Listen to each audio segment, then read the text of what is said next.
collectibles. The Charles Dickens Museum in Bloomsbury holds a variety of these curios, from silver bookmarks to figurine pincushions. Imagine a miniature porcelain Pickwick or Bumble, garlanded with a sort of puffball skirt. In 1912, Gamage's department store in Holborn installed a mocked-up street in old London of Dickens' time. This was part of their Christmas offering, selling reproductions in brass of interesting and historical subjects, including Pickwickian pipe stoppers and an old curiosity shop door knocker. The celebrated author and his fictional world seemed to offer boundless possibilities for marketing and merchandising. Dickens had become a commodity, a brand, a visitor experience. This sort of commercial approbation, in fairness, had some precedent. A review of the Pickwick Papers from 1837, for instance, makes passing mention of Pickwick chintzes, which figured in line-drapers' windows, and Weller corduroys in breeches-makers' advertisements. Nonetheless, there was a growing sense that Dickens had created an entire imaginative universe, which could now be freely exploited for pleasure and profit. This included excursions into Dickens' London. From the 1880s onwards, there was a remarkable boom in Dickensian tourism, evident in the publication of dozens of books, travelogues, and newspaper and magazine articles. Professional guides offered to take metropolitan visitors on Dickensian rambles. Lecturers armed themselves with magic lantern slides of Dickens' views and toured the nation's public halls and meeting rooms. Places mentioned in Dickens' fiction suddenly seemed to exert an extraordinary fascination. The pitch was simple.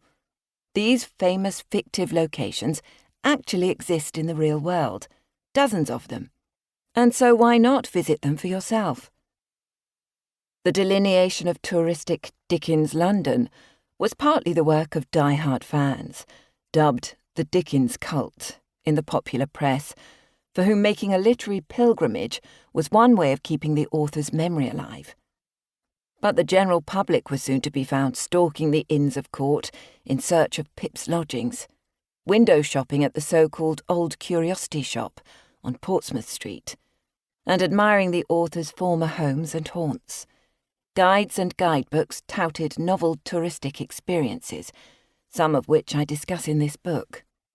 Discovering the hospitality of archetypal Dickensian coaching inns, locating the neglected burial ground which featured in Bleak House, standing upon London Bridge's riverside steps at midnight, reimagining Nancy's confession to Mr. Brownlow, enjoying a Dickens shave in Paul Sweedlepipe's barber shop, or at least its real-world original in Kingsgate Street.